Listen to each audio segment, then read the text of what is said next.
अचानक विनय को एहसास हुआ कि वह तो बाप है, फिर भी 5 महीने के बेटे से 5 दिन की दूरी उससे सही नहीं जा रही है। लेकिन दीप्ति तो माँ है। 5 बरस जिस बेटे को उसने सीने से लगाकर पाला पोसा, उससे इतने महीनों वह किस तरह अलग रह पाई होगी। सचमुच वह कितना निर्दयी और छोटे दिल का है, जो एक मासूम को उसकी माँ से जुदा कर दिया। यह दीप्ति नन्हे को लेकर हमेशा के लिए चली गई तो कैसे जी पाएगा वह अपने जान से प्यारे बेटे के बिना। और फिर दीप्ति कैसे जी रही होगी अब तक अंकुर के बिना। कितना दर्द सहा होगा उसने। विनय की आंखें भर आई। आज दिन भर दुकान पर दीप्ति का मन उचाट सा रहा। दिमाग में उथल पुथल मची रही। सुबह घर से निकलते समय ही माँ जी यानी दीप्ति की सास ने धीमे स्वर में कह दिया था कि बेटी शाम को जल्दी घर आ जाना। और उनके जल्दी घर आ जाने का अर्थ वह भली भांति समझती थी, इसलिए अनमनी सी रही। वह दिन भर बगल वाली बेला ने भी उससे 2-3 बार टोका, क्या बात है दीप्ति, आज इतनी उदास क्यों लग रही हो। दीप्ति मुस्कुरा भर दी। 5 बजे बेला और सामने वाली प्रज्ञा को दुकान का ख्याल रखने का कहकर घर चली गई। जाते ही अंकुर उसके पैरों से लिपट गया। माँ जी ने उसे चाय दी और तैयार होने को कहा। चाय पीकर दीप्ति ने हाथ मुँह धोया और कपड़े बदल तैयार हो गई। माँ जी ने जबरदस्ती उसके गले में चैन पहना दी और माथे पर बिंदी लगा दी। नियत समय पर विनय और उसके माता पिता दीप्ति को देखने आ गए। दीप्ति को तो वह लोग फोटो देखकर ही पसंद कर चुके थे। आज तो एक तरह से बात पक्की कर विवाह का मुहूर्त निकालने आए थे। विनय की माताजी ने शगुन देकर दीप्ति को एक तरह से अपनी बहू बना लिया। दीप्ति की आंखें भर आई। ठीक इसी तरह एक दिन माँ जी ने शगुन देकर दीपक के लिए उसे स्वीकारा था। तब मन में कितनी उमंगें थी। नए जीवन में प्रवेश की खुशी थी, नए परिवार के साथ बंधने की प्रसन्नता थी। और आज वही सब दोहराया जा रहा है, लेकिन मन में कोई खुशी व उत्साह नहीं है। उल्टे दुखी और बुझा बुझा सा है मन। रात में अंकुर ने दीप्ति के गले में बाहें डालकर बड़े लाड से पूछा, मम्मी वो अंकल और दादा दादी कौन थे। वो तुम्हारे दादाजी के दोस्त और उनका परिवार था बेटा। दीप्ति ने उसके सिर पर प्यार से हाथ फेर कर कहा। अंकुर उससे चिपक कर जल्दी ही सो गया, पर दीप्ति को देर रात तक नींद नहीं आई। 6 साल पहले ही तो दीपक से विवाह हुआ था दीप्ति का। प्यार करने वाला पति, दिन भर स्नेह बरसाने वाला सास ससुर पाकर दीप्ति को मानो दोनों जहां की खुशियां मिल गई थी।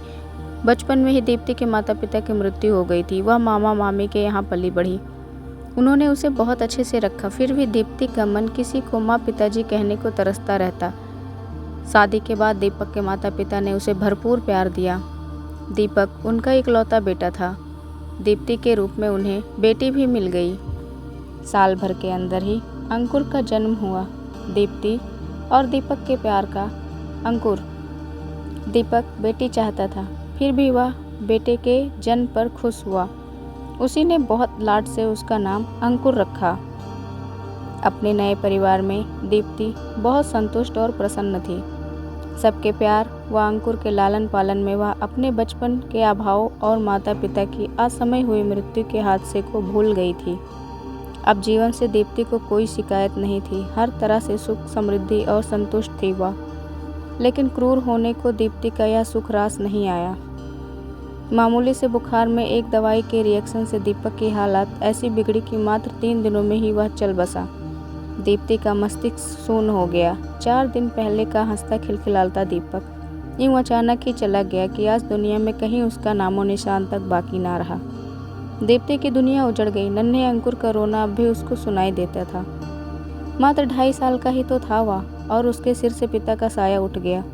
दीपक के माता पिता ने अपने दिल पर पत्थर रखकर इस हादसे को बर्दाश्त किया और अंकुर व दीप्ति को संभालने में अपना गम भुलाने लगे। महीनों बाद दीप्ति थोड़ी संभली और अंकुर की देखभाल में अपना समय काटने लगी। उसके घर के पास ही एक छोटा सा बाजार था, जहां ऊपर वाली मंजिल पर महिला मार्केट था। वहां बहुत सारी गृहिणियां अपना व्यवसाय चलाती थीं। कोई पार्लर, बुटीक तो कोई सिलाई, पेंटिंग क्लास। घरेलू काम से निवृत्त होकर औरतें अपनी अपनी दुकानों पर आ जाती। सब सहेलियां बैठी रहती, आपस में सुख दुख भी बांट लेती और कुछ रचनात्मक काम भी हो जाता। दीप्ति के ससुर जी ने भी उसे वहां एक दुकान दिलवा दी। दीप्ति नियम से अंकुर को स्कूल भेजकर दुकान पर आ जाती। दिन भर ग्राहकों में और आसपास की औरतों से बातें करने में बीत जाता। बेला और प्रज्ञा से तो उसकी अच्छी घनिष्ठता हो गई थी। अब वह फिर से सामान्य होने लगी थी, लेकिन माँ और पिताजी को उसके भविष्य की चिंता सताने लगी थी। वह उसके पुनर्विवाह के लिए लड़का ढूंढने लगे। उनकी चिंता भी स्वाभाविक ही थी, क्योंकि वह मात्र 26 साल की ही तो थी अभी। पहाड़ सी जिंदगी वह अकेले कैसे काटती। दीप्ति दोबारा विवाह करने के लिए बिल्कुल तैयार ना थी, पर सास ससुर के तर्कों और याचना के आगे उसे झुकना पड़ा। 2-4 जगह खोज खबर के बाद उन्हें विनय और उसका परिवार बहुत अच्छा लगा। सारी बातें तय हो गई, विवाह की तिथि पक्की हो गई। तब एक दिन माँ ने बताया कि विनय अंकुर को अपनाने को तैयार नहीं है। दीप्ति पर तो मानो वज्रपात ही हो गया। उस मासूम से तो पिता का प्यार छीन ही लिया किस्मत ने, अब माँ का भी छीन जाएगी। माँ, मैं यह विवाह नहीं करूँगी। मैं अंकुर से अलग नहीं रह सकती। विनय से कहिए अगर मुझसे विवाह करना है तो मेरे अंकुर को भी अपनाना पड़ेगा, वरना इस रिश्ते में मुझे कोई दिलचस्पी नहीं है। दीप्ति ने साफ सपाट शब्दों में कह दिया। ऐसा मत बोल बेटी, हम हैं ना अंकुर के साथ। सब जगह तुम्हारे विवाह की खबर हो चुकी है और मुझे विश्वास है कि तुम अपने अच्छे व्यवहार से विनय का मन जीत लोगी तो एक दिन वह अंकुर को अवश्य अपना लेगा। तब अंकुर को माँ पिता दोनों मिल जाएंगे, माँ ने दीप्ति को समझाया। बेबस दीप्ति माँ के तर्कों के आगे हार गई और उनके गले लगकर रो दी। अंकुर के बारे में सोचकर उसका कलेजा मुंह को आने लगा। 15 दिन बाद ही एक सादे समारोह में दीप्ति और विनय की विवाह हो गया। कुछ दिन विनय के माता पिता दोनों के साथ रहे, फिर वापस दिल्ली चले गए। दीप्ति नए घर, नए परिवेश और नए रिश्ते में अपने आप को ढालने का प्रयत्न करने लगी। विनय बहुत समझदार, प्यार करने वाला और ध्यान रखने वाला जीवन साथी था। दीप्ति बहुत खुश थी, बस यही बात रह रहकर उसे कचोटती रहती थी कि काश विनय उसकी ममता की तड़प को भी समझ पाता और अंकुर को भी अपना लेता। वैसे दीप्ति को इस बात की तसल्ली थी कि विनय उसी शहर में रहता था। उसके ऑफिस जाते ही घर के काम करके वो अपनी दुकान पर चली जाती। स्कूल से अंकुर को भी पिताजी दीप्ति के पास छोड़ जाते। दोपहर भर दीप्ति अंकुर के साथ समय बिता लेती, उसे लाड प्यार कर लेती, लेकिन शाम को जब वो वापस घर आने लगती तब अंकुर रुआंसा होकर उसका पल्लू पकड़ लेता। तब दीप्ति का कलेजा तार तार हो जाता। बड़ी मुश्किल से वह भरी आंखों से फिर मिलने का वादा कर उससे विदा लेती। रात भर अंकुर का रोता चेहरा उसके सामने घूमता रहता और वो सो नहीं पाती। कुछ महीने इसी तरह बीत गए। एक दिन दीप्ति को पता चला कि वह माँ बनने वाली है। विनय की खुशी का ठिकाना ना रहा। वह दीप्ति का हर तरह से ख्याल रखता। कुछ और महीने बीतने पर दीप्ति का दुकान पर जाना बंद हो गया और अंकुर से मिलने का जरिया भी। कभी कभी माँ पिताजी अंकुर को दीप्ति के घर ले आते, पर रोज रोज तो यह संभव ना था। उसका हृदय विकल रहता। नियत समय पर दीप्ति ने एक बेटे को जन्म दिया। इस समय विनय के माता पिता उसके पास आ गए। जब नन्हा 3 महीने का हो गया तो वे लोग वापस चले गए। अब दीप्ति दिन भर नन्हे देखभाल में लगी रहती। नन्हे की देखभाल के दौरान उसे हर पल अंकुर का लालन पालन याद आता और वह तड़प उठती। वह दोपहर में अक्सर नन्हे को सीने से लगाकर अंकुर की याद में रोती रहती। उसके मन में अंकुर के बचपन की स्मृतियां सजीव हो जाती। वह उसकी मासूमियत भरी बातें सुनने को तरस जाती। जीवन साथी मिलने और दोबारा माँ बनने के बावजूद वो अधूरी थी। विनय ऑफिस से आकर घंटों नन्हे के साथ खेलता रहता। रात में भी उठकर उसे संभालता, उसे घुमाने ले जाता। नन्हा 5 महीने का हो गया था। उसकी किलकारी से घर गूंजता रहता। नन्हे को वैक्सीन लगवाने के बाद दीप्ति घर लाई तो उसे बुखार हो गया। वह सारा दिन रोता रहता और चिड़चिड़ करता रहता। दीप्ति उसे संभालते संभालते बहुत थक गई थी। विनय, अगर आप इजाज़त दें तो मैं कुछ दिनों के लिए माँ के यहाँ हो आऊँ। वहाँ नन्हे की देखभाल भी ठीक से हो जाएगी। उसने विनय से पूछा। हाँ दीप्ति, हो आओ, तुम्हें भी थोड़ा आराम मिल जाएगा। बहुत थक गई हो तुम। मेरी चिंता मत करना, ऑफिस का कैंटीन बहुत अच्छा है, मैं वहीं खाना खा लिया करूँगा। विनय ने सहर्ष अनुमति दे दी। दीप्ति खुशी खुशी नन्हे को लेकर माँ के घर आ गई। नन्हे को सारा दिन माँ पिताजी संभाल लेते। दीप्ति पूरा समय अंकुर की देखभाल में बिताती। उसे नहलाना, धुलाना, खाना खिलाना सब वह करती। महीनों बाद अंकुर रात भर उससे लिपट कर सोया। वह उसे नई नई कहानियाँ सुनाती। दीप्ति बहुत खुश थी और उसकी ममता भी पूर्ण रूप से संतुष्ट थी। दीप्ति के जाने के बाद विनय जब शाम को घर आता तो घर उसे काटने को दौड़ने लगता। उसे दीप्ति और नन्हे की बहुत याद आ रही थी। देर रात तक वह टीवी देखकर मन बहलाता रहता। रात में सोता तो उसे नींद में भी लगता कि जैसे नन्हा रो रहा है या कुनमुना रहा है और वह चौंक कर जाग जाता। उसे घर में ना ही ऑफिस में चैन आ रहा था। ऑफिस में उसका मन काम में नहीं लगता और घर का सन्नाटा उसे खल रहा था। अचानक विनय को एहसास हुआ कि वह तो बाप है, फिर भी 5 महीने के बेटे से 5 दिन की दूरी उससे नहीं सही जा रही है। लेकिन दीप्ति तो माँ है। 5 बरस जिस बेटे को उसने सीने से लगाकर पाला पोसा, उससे इतने महीनों वह किस तरह अलग रह पाई होगी।